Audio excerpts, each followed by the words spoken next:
दिल्ली का पढ़ा लिखा आदमी कोई आपको वोट नहीं देगा, जूते मारेगा आपको, समझे। मैं आपको इतना ही कहना चाहता हूँ, आप अपने धर्म पे कायम रहिए। आपने कहा था हम क्या नाम है कार नहीं लेंगे, आपने कहा हम बंगला नहीं लेंगे, आपने कहा हम चकोटी नहीं लेंगे। आपने कौन सी चीज छोड़ी है, कौन सी गवर्नमेंट से सुविधाएं छोड़ी है? सारी सुविधाएं ले रखी हैं आपने। और मजदूर को आपने गरीब आदमी के लिए कौन सा ऐसा काम किया है? अरे मैं 74 साल का हो करके, मैं 74 साल का हो करके मेरे लिए क्या किया? मैं केजरीवाल से पूछता हूँ, वो मुझे बताए ना मेरे लिए उन्होंने क्या किया। मैं आज भी टैक्स देता हूँ, तब बसों में सफर करता हूँ। केजरीवाल किस मुंह की बात करता है? फ्री में सफर करा है।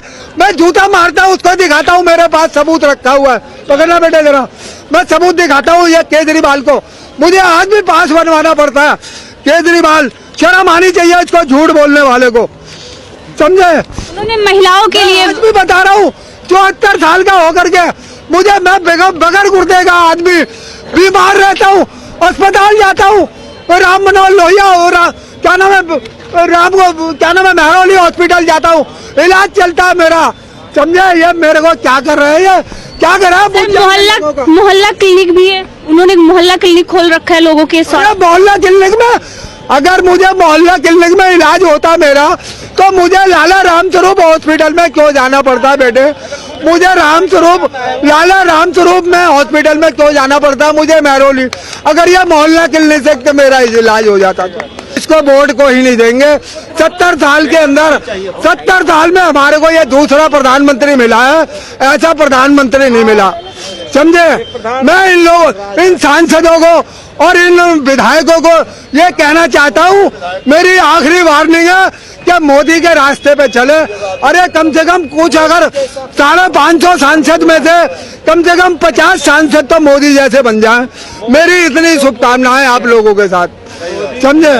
बस अगर हमारे सांसद अच्छे हो जाए, मोदी जैसे बन जाए, तो हमारा देश स्वर्ग बन जाएगा। हमारे टाइम में गरीब से गरीब मजदूर होता था, उसके पास भी भिखारी भी होता था, उसके पास भी 100 बीघा जमीन हुआ करती थी। भले ही बंजर जमीन हो, उस जमीन में पैदा ना होता हो, तब भी 100 बीघे का जमीन का मालिक होता था। आज उसके हाथ में कटोरा है। 10 करोड़ बांग्लादेशी इसने बुलाए थे इंदिरा ने, वो कहाँ बचाए? आसाम में, बंगाल में, बिहार में। आज ये तीनों राज्य बर्बाद हो चुके हैं। पूरे हिंदुस्तान में आज बांग्लादेशी फैला हुआ है। ये तीनों राज्य बर्बाद हो चुके हैं।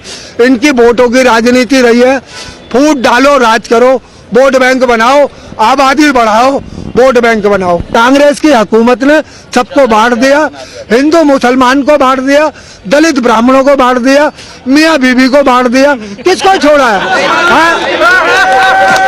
इंदिरा ने लव मैरिज करा, इंदिरा ने लव मैरिज करा तो लव मैरिज का कानून बना दिया। और सोनिया आई तो इसने दहेज का कानून बना दिया, समझे। शादी हुई नहीं है, लड़का दहेज मांग रहा है, उठाओ और डाल दो जेल में। ना सबूत है, ना गवाह, ना जांच, ना इंक्वायरी, बस सीधी गिरफ्तारी, समझे। फूट डालो, राज करो। इनका ये पेशा है सन 47 से। कहाँ तक सुनोगे? वही राजनीति ये केजरीवाल अपना रहा, तो ये कामयाब नहीं होगा। अब पढ़े लिखे लोग हैं, इसको खूब अच्छी तरह जवाब देना जानते हैं। केजरीवाल ने 5 साल में क्या क्या विकास के काम किए, क्योंकि वो सीधी चुनौती देते हैं प्रधानमंत्री को विकास के मुद्दे पर बहस करने के। इसका बोरिया बिस्तर जाने वाला है केजरीवाल का, ये जाने वाला है। ये केजरीवाल मेरे सामने बात कराओ, अरे मैं जूते मारूंगा केजरीवाल के। मैंने इसका साथ दिया, इसको जिताया, मुख्यमंत्री बनाया। रेहड़ी पटरी वालों के सारे वोट इसको मिले और इसने कहा कि हम ये रेहड़ी पटरी का जुर्माना खत्म करा देंगे और सबको लाइसेंस दिलाएंगे। क्या केजरीवाल अपने बच्चों की कसम खा के कहता है कि ये हमने, इसने वादा नहीं करा था, ये वादा करके मुकर गया? आज तक कितने रेहड़ी पटरी वालों को लाइसेंस दिए? इसका बोरिया बिस्तर जाने वाला है। ये अभी तक बुराई करते करते हमें काम नहीं करने दे रहे, बस इतना यही रटने लगा रखी थी। अरे अब कैसे काम कर रहा है ये 2 महीने से क्या नाम है, इसने बसों का किराया माफ कर दिया।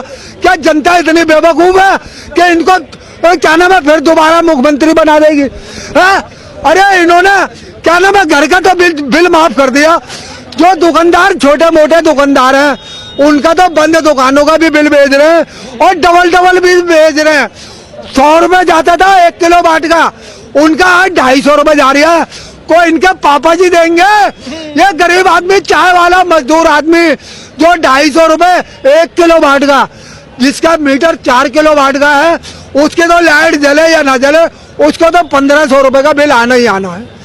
तो वो इनको क्या रोएंगे, क्या करेंगे? इनके बच्चों को रोएंगे, समझे? ये केजरीवाल अपनी रोटी सेक रहे हैं। कांग्रेस ने हमें भीख मांगना सिखाया और ये उससे भी, उसके भी बाप निकले आए। ये उसके भी बाप है। ये कहते हैं कि अभी हमने तुम्हारे लिए बिजली पानी माफ करा है, हम तुम्हें रोटी भी खिलाएंगे। अरे 4 महीने ये दिल्ली की जनता बेवकूफ समझ रखा है। तुमने लोगों को बीमार डाल दिया है। जमादारों की तनख्वाहें नहीं दी तुमने। जमादार तुम्हारे को गालियां देते हैं जो मेहनत मजदूरी करने वाले हैं। जब कोर्ट ने तुम्हारे डंडा चढ़ाया तब तुमने उसको नगर निगम में पैसा पहुंचाया और उनको मजदूरों की मजदूरियां मिली, समझे? तुमने क्या करा? दिल्ली की जनता भूल गई। 4 महीने तुमने बीमारियां दी है, 4 महीने कोई नहीं भूला है, समझे? तुम जरा जाइए इलाके के अंदर, जो मजदूर, जो बेरोजगार है, वो जो लोग भीख मांगने की जिनको आदत पड़ गई है, वही भले आपको वोट दे दे। दिल्ली का पढ़ा लिखा आदमी कोई आपको वोट नहीं देगा, जूते मारेगा आपको, समझे?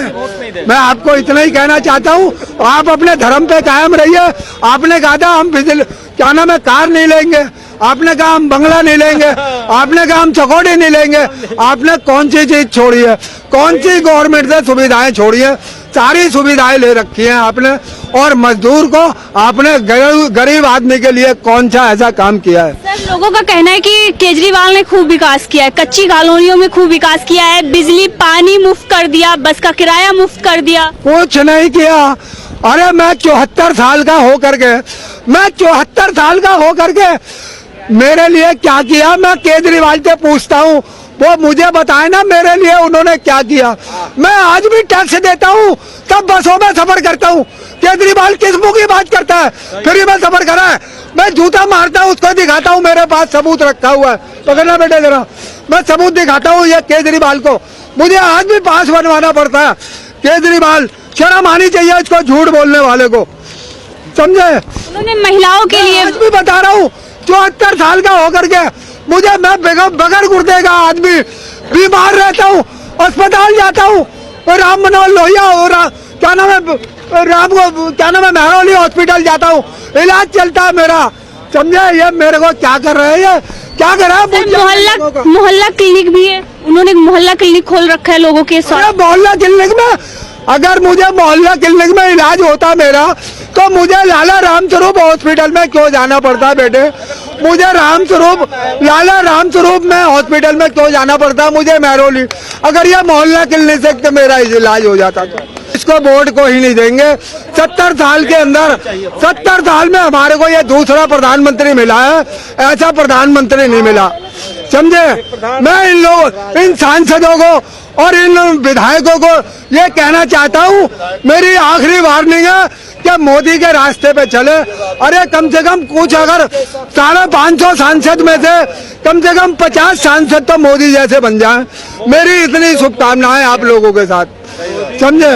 बस अगर हमारे सांसद अच्छे हो जाए, मोदी जैसे बन जाए, तो हमारा देश स्वर्ग बन जाएगा। एक मुस्लिम फैजुल हसन, अलीगढ़ मुस्लिम यूनिवर्सिटी के छात्र संघ के नेता हैं, वो बोल रहे हैं कि अगर हम अपने पे आए तो हम हिंदुस्तान को बर्बाद कर देंगे।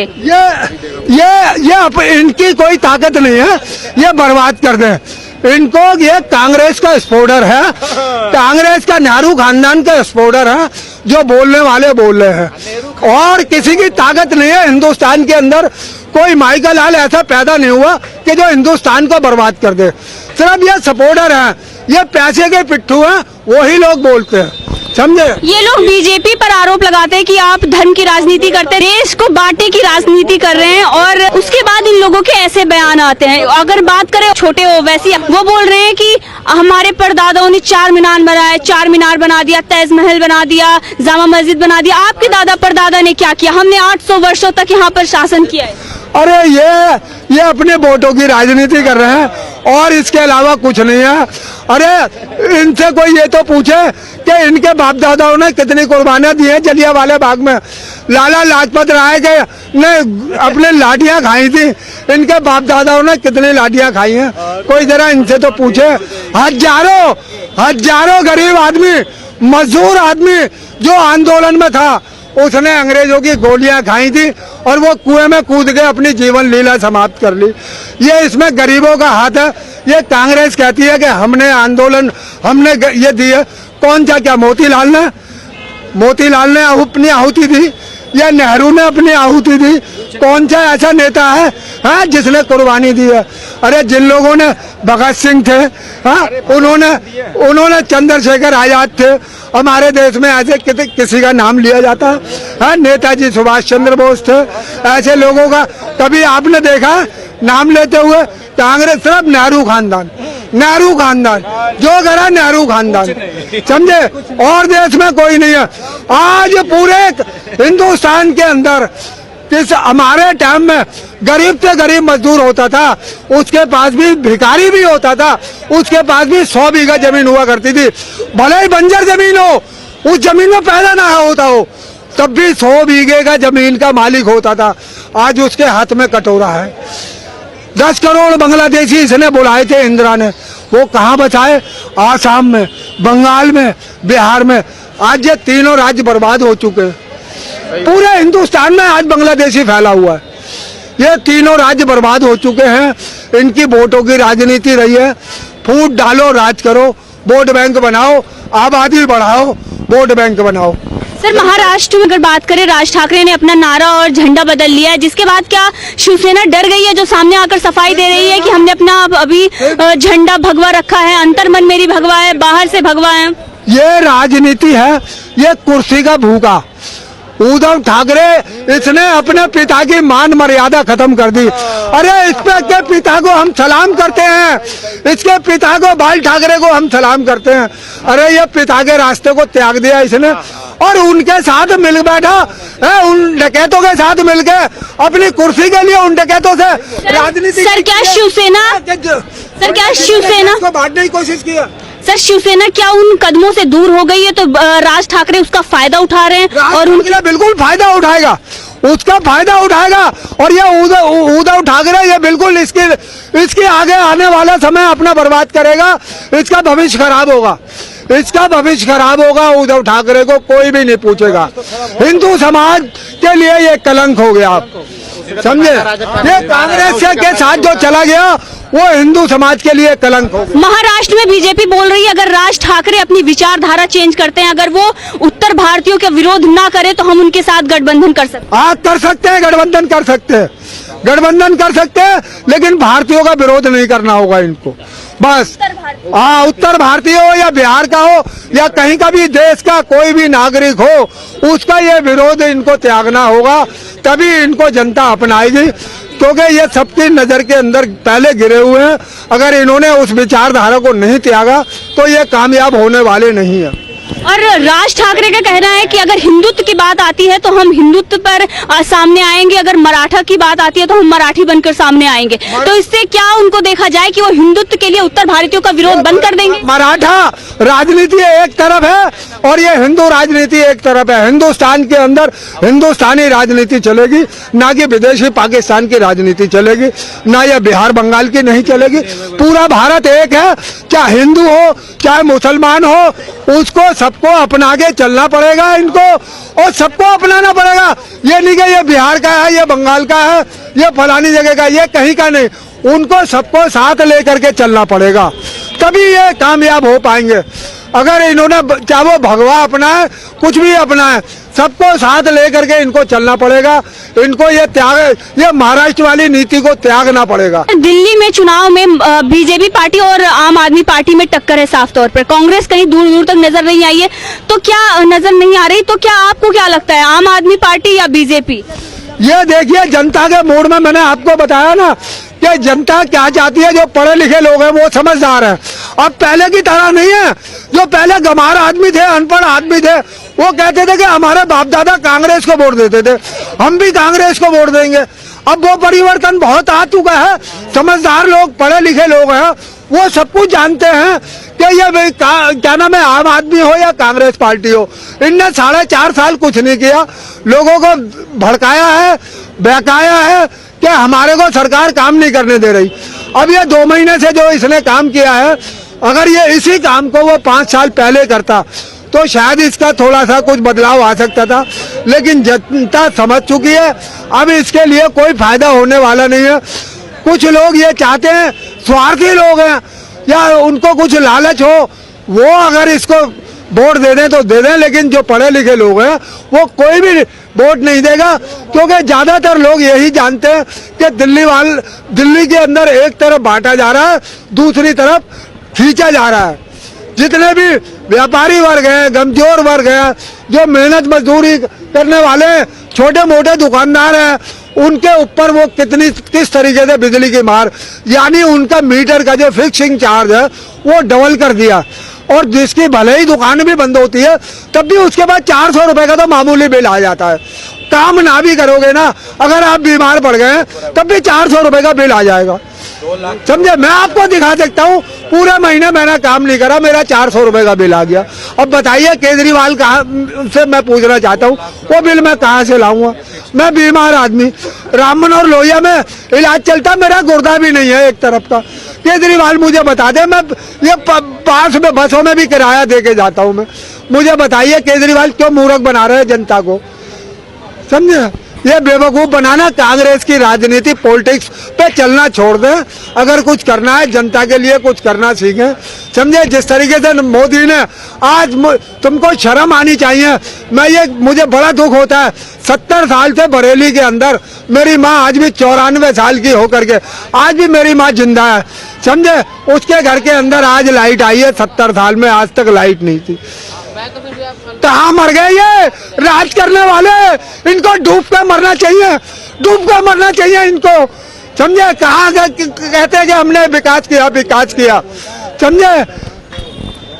केजरीवाल अपनी बात आती है तो बोलते हैं कि एलजी फाइल दबा के बैठे हैं, प्रधानमंत्री काम नहीं करने दिए। कन्हैया कुमार की फाइल दबाकर क्यों बैठे हैं? क्या उनको न्यायपालिका पर विश्वास नहीं है? देशद्रोह का मामला है, उनको वहाँ पर साबित हो जाना चाहिए, उनकी फाइल दबाकर क्यों बैठे? सिर्फ आरोप लगाना जानते हैं और कुछ नहीं। क्या वो न्यायपालिका पे लगा दो आरोप, क्या प्रधानमंत्री पे लगा दो आरोप, लगा दो, अपना उल्लू सीधा कर लो। कोई सच्चाई हो तो सामने रखे ना, सच्चाई कहाँ है? तुम आज भी कुछ कर रहे हो, नहीं कर रहे हो? 5 साल में कहाँ मर गए थे? 5 साल हो गए तुम्हें, तो तुम कभी गोवा में भाग रहे थे, कभी पंजाब में भाग रहे थे, कभी कहीं भाग रहे थे, हैं? तुम्हें तो प्रधानमंत्री बनने का सपना देख रहे थे आप, हैं? उसके बाद में जब आपको कहीं पर जीत नहीं मिली तो तुमने मोदी के ऊपर आप आरोप लगाने चालू कर दिए, मुझे काम नहीं करने दे रहे। अरे आप तो पढ़े लिखे हैं, अच्छे IAS ऑफिसर है, IRS ऑफिसर है, पढ़े लिखे हो करके झूठ बोलते हुए आपको शर्म आनी चाहिए। एक प्राइम मिनिस्टर के ऊपर आप झूठे आरोप लगाते हैं, जिसको 125 करोड़ लोग सम्मान की नजर से देखते हैं, सम्मान की नजर से देखते हैं। 125 करोड़ रुपए जिसका सम्मान करते हैं उसके ऊपर आप आरोप लगा रहे हैं। हम तो अपना भाई समान मानते हैं उनको, हैं? जिसको हमने सम्मान दिया उसको आप अपनी नजरों से गिरा रहे हैं, तो आप भी जनता की नजरों से गिर जाएंगे। सर, बयान आया कपिल मिश्रा का, उन्होंने बोला कि जो अन्ना अन्ना कर रहे थे आज जिन्ना जिन्ना कर, आज जिन्ना जिन्ना कर रहे हैं। बिल्कुल सही कहा है कपिल मिश्रा ने, जो भी कहा है वो सही कहा है, 100% सही कहा है। उनका दूसरा बयान भी आया है, वो बोल रहे हैं कि 8 फरवरी को हिंदुस्तान और पाकिस्तान का मुकाबला है, समझे।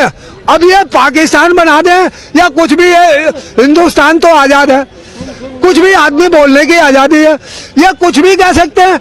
ये हिंदुस्तान पाकिस्तान का मुकाबला नहीं है, कपिल मिश्रा ने बोला है। ये अब देखो, कुछ लोग कहते हो ये हिंदुस्तान पाकिस्तान का मुकाबला नहीं है, ये मुद्दा है। चुनाव जो हो रहे हैं, ये मुद्दे के ऊपर चुनाव हो रहे हैं। क्या मुद्दा क्या है, ये विकास क्या है, किसने क्या किया है, इसके ऊपर चुनाव हो रहे हैं। हम ये नहीं जानना चाहते कि हिंदुस्तान हो रहा है या पाकिस्तान हो रहा है। हमारे देश में बड़ा भाईचारा था, बड़ा प्रेम भाव था, ना तो कोई ये जानता था कि ये हिंदू है, ना कोई ये जानता था कि ये मुसलमान है, समझे। हिंदू के बच्चे को मुसलमान मारता था, मुसलमान के बच्चे को हिंदू मारता था। अगर कोई बच्चा खड़े होके मूत रहा है तो हिंदू का बच्चा मूत रहा है तो मुसलमान उसको देखता था, मारता था। और जब वो अपने बाप से शिकायत करता था तो वो कहते थे अरे बड़ा भैया तुमने मारा नहीं, साले को 2 और लगाते मेरे लड़के को, साले कैसे मूत रहा था खड़े होके, समझे। तो पहले बड़ा भाईचारा था, ये इन्होंने कांग्रेस की हुकूमत ने सबको बांट दिया, हिंदू मुसलमान को बांट दिया, दलित ब्राह्मणों को बांट दिया, मियाँ बीबी को बांट दिया, किसको छोड़ा है? इंदिरा ने लव मैरिज करा, इंदिरा ने लव मैरिज करा तो लव मैरिज का कानून बना दिया। और सोनिया आई तो इसने दहेज का कानून बना दिया, समझे। शादी हुई नहीं है, लड़का दहेज मांग रहा है, उठाओ और डाल दो जेल में, ना सबूत है ना गवाह है, ना जांच ना इंक्वायरी, बस सीधी गिरफ्तारी, समझे। फूट डालो राज करो, इनका ये पेशा है सन 47 से। कहाँ तक सुनोगे?